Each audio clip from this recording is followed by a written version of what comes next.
Welcome to ರೆನಲ್ ರೇವಾ blogs. ನಾನಿವತ್ತು ಮೆಣಸಿನಕಾಯಿ ಬಜ್ಜಿಯನ್ನು ಮಾಡ್ತಾ ಇದ್ದೇನೆ. ಅದನ್ನು ಹೇಗೆ ಮಾಡೋದಂತ ನೋಡೋಣ ಬನ್ನಿ. ಮೊದಲಿಗೆ ಮೆಣಸಿನಕಾಯಿಯನ್ನು ಚೆನ್ನಾಗಿ ತೊಳೆದು ಅದನ್ನು ಸೀಳಿಕೊಳ್ಬೇಕು. ಎಲ್ಲವನ್ನು ಸೀಳ್ಕೊಳ್ಳೋಣ.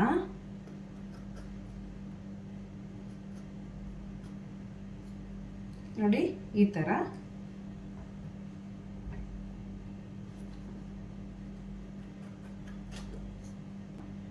ಬೌಲಿಗೆ ಮೊದಲು ನಾನು 1 ಕಪ್ಪಷ್ಟು ಕಡಲೆ ಹಿಟ್ಟನ್ನು ಹಾಕೊಳ್ತಾ ಇದ್ದೀನಿ.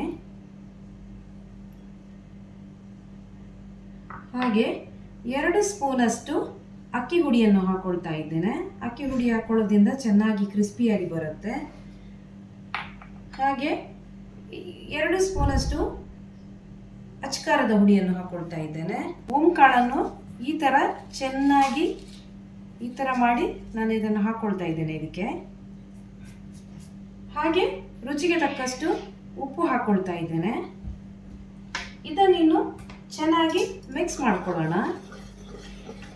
ನಾನು ಇಲ್ಲಿ ಅಡಿಗೆ ಸೋಡಾ ಅಥವಾ ಯಾವುದನ್ನು ಹಾಕ್ಕೊಳ್ತಾ ಇಲ್ಲ. ನೋಡಿ, ನಾನು ಸ್ವಲ್ಪ ನೀರನ್ನು ಹಾಕ್ಕೊಳ್ತಾ ಇದ್ದೇನೆ. ಇದನ್ನೀಗ ಚೆನ್ನಾಗಿ ಮಿಕ್ಸ್ ಮಾಡ್ಕೊಳ್ಳೋಣ. ನೋಡಿ, ಇದೀಗ ಚೆನ್ನಾಗಿ ಮಿಕ್ಸ್ ಆಗಿದೆ. ನೋಡಿ, ಇದರ ಹದ ನೋಡಿ, ಇಷ್ಟಿದ್ರೆ ಸಾಕು. ತುಂಬ ದಪ್ಪ ಕೂಡ ಬೇಡ, ತುಂಬ ತೆಳು ಕೂಡ ಬೇಡ. ನೋಡಿ, ಈಗ ಇದು ರೆಡಿ ಆಯಿತು. ಬಜ್ಜಿ ಮಾಡಲು ನಾನೀಗ ಇದಕ್ಕೆ ಎಣ್ಣೆಯನ್ನು ಹಾಕ್ಕೊಳ್ತಾ ಇದ್ದೇನೆ.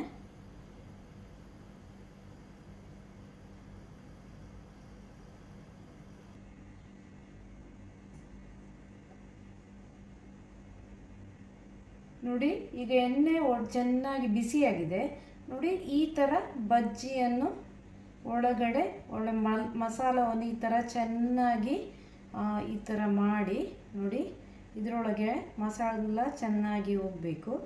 ನೋಡಿ, ಈ ಥರ ಇದನ್ನು ಈ ಥರ ನೋಡಿ ಒಳ್ಳೆ ಈ ಥರ ಕೋಟಿಂಗ್ ಆದಮೇಲೆ ಇದನ್ನು ನಾವು ಎಣ್ಣೆಯಲ್ಲಿ ಈ ಥರ ಬಿಡಬೇಕು.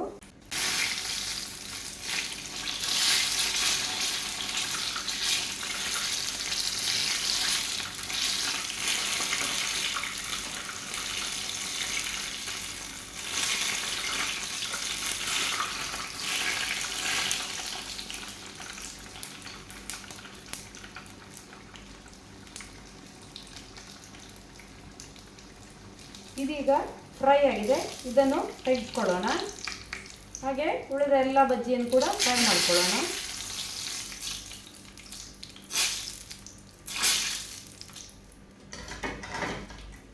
ನೋಡಿದ್ರಲ್ವಾ ಫ್ರೆಂಡ್ಸ್, ಈಸಿಯಾಗಿ ಮನೆಯಲ್ಲೇ ಹೇಗೆ ಮೆಣಸಿನಕಾಯಿ ಬಜ್ಜಿಯನ್ನು ಮಾಡ್ಬೋದು ಅಂತ.